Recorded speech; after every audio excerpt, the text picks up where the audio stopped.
ஹாய்ப்பா இல்லை என்ன பண்ணுறீங்க, எப்படி இருக்கீங்க, நல்லா இருக்கீங்களாப்பா? சனிக்கிழமை காலையில் ஃப்ரெஷ்ஷப் ஆயாச்சு. கல்பனாக்கு ரொம்ப பசிக்குது, எந்திரிச்சது கொஞ்சம் லேட் ஆயிடுச்சு. நான் போய் சமைக்கணும். இன்னைக்கு எதை பற்றின வீடியோ என்னன்றதை பார்க்க போறீங்க. என்னன்னு கேட்டிங்கன்னா, நாங்கள் வந்து பார்த்தீங்கன்னா கிட்டத்தட்ட ஒரு 10 நாள் இருக்குமா நான்வெஜ் செஞ்சு ஒரு 10 நாள் ஆகுது. சரி, கல்பனா வந்து ஆசைப்பட்டு இன்னைக்கு இது கேட்டாங்க. என்ன கேட்டாங்க? ஏதாவது ஒரு நான்வெஜ் கேட்டாங்க. சரி, அதனால வந்து நான் எங்கெங்க என்னைக்கு என்ன வாங்குறேன் நான்வெஜ், அப்புறம் என்னென்ன வாங்குறேன், கடையில் போய் வாங்குறேன். அதாவது மீன் மார்க்கெட் மீன் வாங்கணும்னு ஐடியா. நான் என்ன மீன் வாங்குறேன், நிறைய பேர் சேலத்தில் நீங்கள் எங்கே மீன் வாங்குறீங்கன்னு கேட்டாங்க. அந்த மீன் கடையும் காட்டிட்டு அப்புறம் உழவு சந்தையில் போய் கொஞ்சம் திங்ஸ் எல்லாம் வாங்கிட்டு வீட்டுக்கு வந்துடலாம்னு சொல்லிட்டு. ஸோ இன்னைக்கு வந்து பார்த்தீங்கன்னா 500 ரூபா தான் பட்ஜெட். அந்த 500 ரூபாய்க்குள்ள தான் நம்ம வந்து மீன் உழவு சந்தையில் எல்லாமே வாங்கணும். ஸோ அதனால காலையில் பிரேக்ஃபாஸ்ட் வந்து வீட்டிலே முடிச்சுக்கலாம். ஏன்னா வெளியில் போனால் 20 அவங்க கல்பனாக்கு ஒரு 30 ரூபா 40 ரூபா செலவாகும் டிஃபனுக்கு. எனக்கு ஒரு 20 ரூபா செலவு, அதில் ஒரு 60 ரூபா வேஸ்ட்டாக போயிடும். ஸோ அதனால இப்போலாம் ரொம்ப பட்ஜெட் பார்க்கறதா இருக்குது. படிக்கிறது MBA. ஸோ 5.5 லட்சம் செலவு பண்ணுறோம். 5.5 லட்சம் இதில் வந்து ஃபீஸ் நாங்கள் செலவு பண்ணி கட்டணும். ஸோ அதெல்லாம் நம்ம பண்ணால் நம்ம சிக்கனமாக வந்து பார்த்துக்கணும் அப்படின்றதுனால தான். நேற்று கூட பாருங்க, நீங்கள் இந்த வீடியோ பார்க்கறது என்னைக்குன்னு தெரியாது. ஸோ வெள்ளிக்கிழமை மதியானம் கூட நாங்கள் லஞ்சு வந்து ஒரு கையேந்தி பவன்ல நல்லா இருந்தது சாப்பாடு. உண்மையிலே பெரிய பெரிய ஹோட்டலில் போய் உட்காந்து ஆர்டர் பண்ணிட்டு ஏசியில் போட்டு உட்காந்துட்டு அவங்க பிடிக்காத கொண்டு வந்து தருவாங்க. அதுக்கு வந்து நான் வந்து பார்த்தீங்கன்னா காசு செலவு பண்ணி பில்லை வந்து அந்த புக்கில் பிடிக்காதான் சாப்பிடுவீங்களா? பிடிக்காதுன்னா ஒரு சாப்பாடு வாங்குறோம், கூட்டு பொரியல் எல்லாத்தையுமே இல்லைன்னு சொல்லலை. ஆனால் வந்துட்டு பார்த்தீங்கன்னா இப்போ வந்து ஃபீஸ் கல்பனாக திங்கக்கிழமை வந்து காலேஜ்.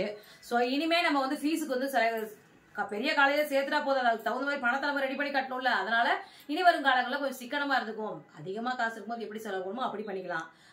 என்ன கேட்டா, நம்ம கிட்ட நிறைய காசு இருக்கும்போது கூட நம்ம வந்து சிக்கனமா வாழ்ந்தோம்னா பெருமையா வாழலான்றது என்னோட கருத்து. உங்களோட கருத்து என்னன்றது கமெண்ட்டா சொல்லுங்க.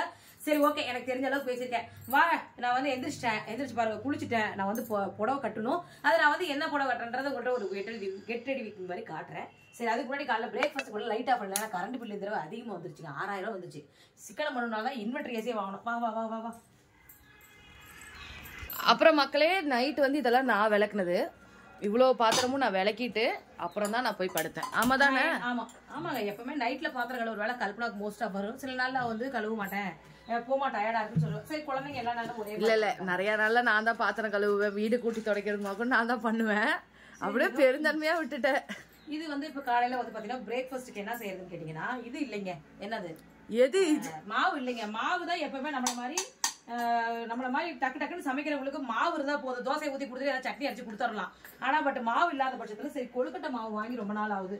ஐ மீன் கொழுக்கட்டை இடியாப்பம் மாவு, கொழுக்கட்டை இடியாப்ப மாவு வாங்கி ரொம்ப நாள் வச்சிருக்கேன். ஒரு தடவை செஞ்ச இடியாப்பம் 2வது தடவை செய்யலாம். நெய் விட்டுக்கலாம். அதுக்கு நான் வந்து எப்பயுமே நெய் விட்டு ஒரு ஸ்பூன் நெய்யை விட்டுட்டு அதில் வந்து இந்த 1 கப் மாவு அப்படி போட்டுருவேன். போட்டுட்டு ஃபர்ஸ்ட் ஆஃப் ஆல் அந்த மாவை வந்து நல்லா ட்ரையாக கொஞ்சம் வறுத்துக்குவேன். நீங்கள் நெய்யில் வறுத்துட்டு நீங்கள் வந்து இடியாப்பம் செஞ்சு பாருங்க, சூப்பராக. எவ்வளோ நேரம் ஆகும்? 10 நிமிஷத்தில் உனக்கு செஞ்சு கொடுத்துருவோம் கல்பனா, நீ கவலைப்படாத. சரிம்மா, 10 நிமிஷம் தான். இந்த நெய்யில் இருக்கிறது எல்லாத்தையும் நல்லா அப்படி உடச்சி விடுங்க. உடச்சி விட்டுட்டு மாவை நல்லா இப்படி வறுத்துக்குங்க.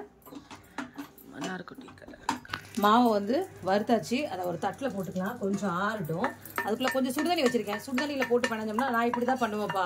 கொழுக்கட்டைக்கும் சரி இடியாப்பத்துக்கும் சரி நல்லா இருக்கும். லைட்டாக தண்ணியில் எது வெதுப்பாக இருந்தால் போதும். இதில் வந்து என்ன பண்ணலாம்னா கொஞ்சமாக உப்பு போட்டுக்கலாம். அண்ட் கைஸ், ஒரு குட் நியூஸ் இருக்கு. என்னோட பர்த்டே அன்னைக்கு நான் வந்து ஒரு சேனல் ஸ்டார்ட் பண்ண போறேன். என்னோட சேனல், அதில் என்ன நீங்கள் நிறையா பார்ப்பீங்க. சொல்லுங்கம்மா. ஆமாங்க, அதை சொல்லலாமா?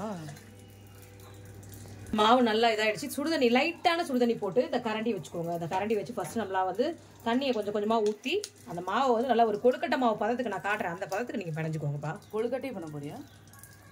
இல்லை, இடியாப்ப மாவு பதத்துக்கு தான். இடியாப்ப மாவு, கொழுக்கட்டை மாவு எல்லாம் தான். இல்லை, கொழுக்கட்டை பண்ணுறியான்னு கேட்குறேன். கொழுக்கட்டை விநாயகர் சதுர்த்தி அன்னைக்கு பண்ணுவேன். விநாயகர் சதுர்த்தி என்ன தெரியுமா? 27ஆம் தேதி. அன்னைக்கு தான் உனக்கு பிறந்த நாளா? எனக்கு அன்னைக்கு. ஹாப்பி பர்த்டேம்மா. தேங்க்யூ கல்பனா. கல்பனாக்கு மாட்டு பொங்கல் அன்னைக்கு அட்வான்ஸாக விஷ் பண்ணுமா? அட்வான்ஸ் ஹாப்பி பர்த்டே கல்பனா, மாட்டு பொங்கல். தேங்க்யூம்மா. இடியாப்பம் ரெடியா?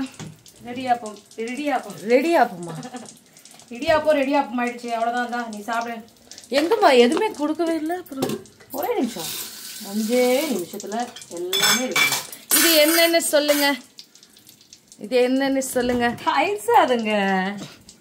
இல்ல, உப்புமா அப்படின்னு சொல்லுவோம். உப்புமாங்க. ஐயோ, நீ வந்து சொல்லணும் உப்புமா அப்படின்ட்டு. நான் சொல்லுவேன் அதுக்கு தயிர் சாதங்க அப்படின்ட்டு.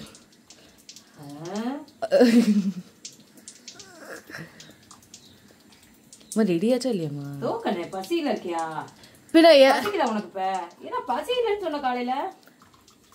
என்னம்மா என்கிட்ட எனக்கு பசிக்கிறதுனால தானம்மா நீ செய்யற. கல்பனாவுக்கு ரொம்ப பசி எடுத்துச்சிங்க. பிகாஸ் நேற்று நைட் நான் வந்து வெறும் 1.5 தோசை தான் சாப்பிட்டேன். அதுவும் 8 மணிக்கெல்லாம் சாப்பிட்டேன். அதனால பசி எடுத்துக்கிச்சு எனக்கு. சொல்லுங்க அம்மா. இடியாப்பம் ரெடி ஆயிடுச்சுங்க. 10 நிமிஷம் தாங்க. 10 நிமிஷம் தான்ப்பா. 10 நிமிஷத்துல பாருங்க தேங்காய் பால் ஆட்டி இடியாப்பம் சுட்டு. கல்பனாவோட பசிய உன் கையில ஏதோ ஒரு மேஜிக் இருக்குமா? அவங்க ரொம்ப பசிக்குது. நாங்க கடையில போய் சாப்பிட்டோம்னா 2 பேருக்கு காலைல ஒரு 100 ரூபாய் ஆயிடும். எதுக்கு இடியாப்பம்? ஆப்பம் இடியாப்பம், அதாவது மினி இடியாப்பங்க. இது நம்மளோட வெர்ஷன். நம்ம மினி இடியாப்பம் நம்ம எப்படி வேணா பேர் வச்சுக்கலாம். இங்க பாரு இந்த சவுண்டு பாருங்க. இடியாப்பம் அப்படியே பஞ்சு மாதிரி வந்திருக்கு பாருங்க. அப்படியே ஃப்ளஃபியா பாருங்க.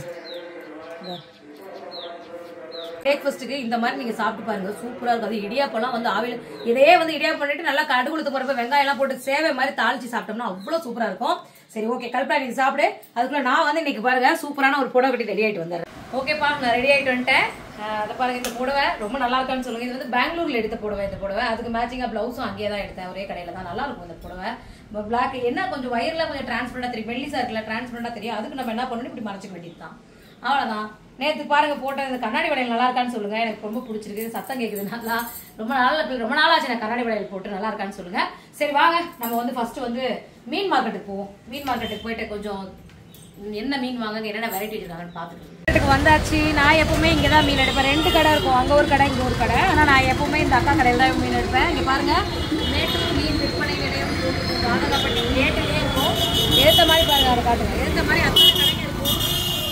பெரிய காளியம்மன் ராஜகாளியம்மன் கோயில். ராஜகாளியம்மன் கோயிலுக்கு ஆப்போசிட்ல பாருங்க 2வது கடை விஜயா கடை.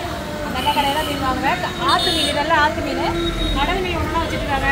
சங்கரா முட்டைப்பாறை வெலை மீன் கொண்டு வந்து வச்சிருக்காங்க. இதுல நம்ம எந்த மீன் செலக்ட் பண்ணுவோம்ட்டு மயில் மீனா மயில் மீனா இது மயில் மீன் தோலை உரிச்சிட்டு போடணும் மாட்டேங்குது. வாங்க சொல்லு. நாம செலக்ட் பண்ண மீன் எது தெரியுங்களா? வா வாங்க. வெலை மீனா நான் செலக்ட் பண்ணியிருக்கேன். தம்பி சுத்தம் பண்றாரு. வா கிட்டத்துல ஒன்னுல பூனலாம் அல்லவா. இந்த மீனை நான் செலக்ட் பண்ணியிருக்கேன். வெலை மீன். ஸோ இதுதான் வாங்கியிருக்கோம். 650 கிராம் இருக்க ஒரு மீன். அப்புறம் இது வாங்க பொன்னம்பாறை. இந்த மீன் வாங்கிப்போம். இது வந்து 1 கிலோ 400 ரூபாய். ஸோ அரை கிலோ வாங்கினா போதும் அப்படின்னு வாங்குறேன். வறுத்து சாப்பிடலாம். இந்த எடை அப்படியே கை வச்சு புரியுது. தம்பி அது குழம்புக்கு போடுங்க தம்பி. சரி இப்போ மாங்காய் வாங்கலான்னு வந்தோம். மாங்காய் இல்லை. சரி என்ன பண்ணுறது? மீன் குழம்பு போகிறதுக்கு மாங்காய் ரொம்ப நல்லாயிருக்கும். இல்லை அதனால் எனக்கு கொய்யாப்பழம் பிடிச்சிருக்கு. எப்பயுமே கொய்யாப்பழம் ரொம்ப பிடிக்கும். இந்த கடையில் பழங்கள் ரொம்ப நல்லாயிருக்கும். எல்லா பழமுமே கிடைக்கும். சீசனில் கிடைக்கிற எல்லா பழங்களும் கிடைக்கும். தாதகப்பட்டி ஏரியாவில் இங்கே யாராவது இருக்கீங்க இந்த கடையில் வந்து வாங்கிக்கோங்க. நான் இன்னைக்கு கொய்யாப்பழம் வாங்கியிருக்கேன். ஸோ அரை கிலோ கொய்யாப்பழம் 30 ரூபாய்க்கு கொடுத்துருக்காங்க.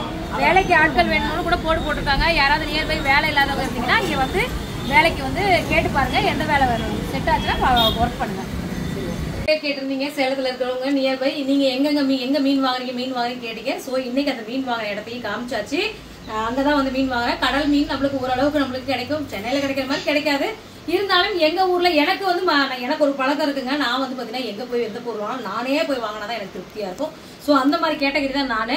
அதனால இதை பாருங்க நான் வாங்குற இடத்த காட்டிட்டேன். எனக்கு நான் இன்னைக்கு வாங்கின மீன் வந்து வெலை மீன் ஒண்ணு. பொன்னாப்பாறையா பொன்னம்பாறை. இது வந்து நல்லா இருக்கும்னு சொன்னாங்க. இதை பாருங்க கீரல் போட்டு கொடுத்துருக்காங்க வறுக்கிறதுக்கு. இதை வறுத்துட்டு குழம்பு வைக்கலாம். இன்னைக்கு எங்க வீட்டுல மதியானம் லஞ்சு பண்ணுறது இதுதான். இந்த வீடியோ கண்டிப்பா நிறைய பேர் வீடியோ வந்து சப்ஸ்கிரைப் பண்ணாம பாக்குறீங்க. மறக்காம வீடியோவை சப்ஸ்கிரைப் பண்ணி பாருங்க. அதே மாதிரி வந்து அண்ட் கமெண்ட் பண்றப்போ கமெண்ட் சைட்ல பாத்தீங்கன்னா ஹைப்னு ஒன்று இருக்கும். அதை நீங்க கொடுத்தீங்க அப்படின்னா நமக்கு ஹைப் ஆகும். நம்ம வீடியோ கொஞ்சம் நிறைய பேருக்கு போகும் பாயிண்ட்ஸ் இருக்கும். அதனால கண்டிப்பா நம்ம சப்ஸ்கிரைப் எல்லாம் அதெல்லாம் பண்ணிட்டு உங்க ஆதரவு முழுமையா கொடுங்க. இந்த மாதிரி வீடியோஸ் உங்களுக்கு பிடிச்சிருக்கான்னு சொல்லுங்க. இந்த மாதிரி வீடியோஸ் எல்லாம் எடுத்து போடலாமான்னு சொல்லுங்க. ஒரு ஐடியா சொன்னீங்கன்னா நம்ம அடுத்தடுத்து இந்த மாதிரி வீடியோஸ் போடுறதுக்கு எங்களுக்கு ரொம்ப ஹெல்ப்ஃபுல்லா இருக்கும். ஓகே முழு ஆதரவு கொடுங்க. சப்ஸ்கிரைப் பண்ணுங்க. மாமன் டாட்டர் 677 நம்ம சேனலை சப்ஸ்கிரைப் பண்ணுங்க, லைக் பண்ணுங்க, ஷேர் பண்ணுங்க. ஒரே நிமிஷம் இந்த மாதிரி வளையல் கண்ணாடி வளையல் போட்டால் எனக்கு நல்லா இருக்கான்னு கமெண்ட்ல சொல்லுங்க. தேங்க்யூ.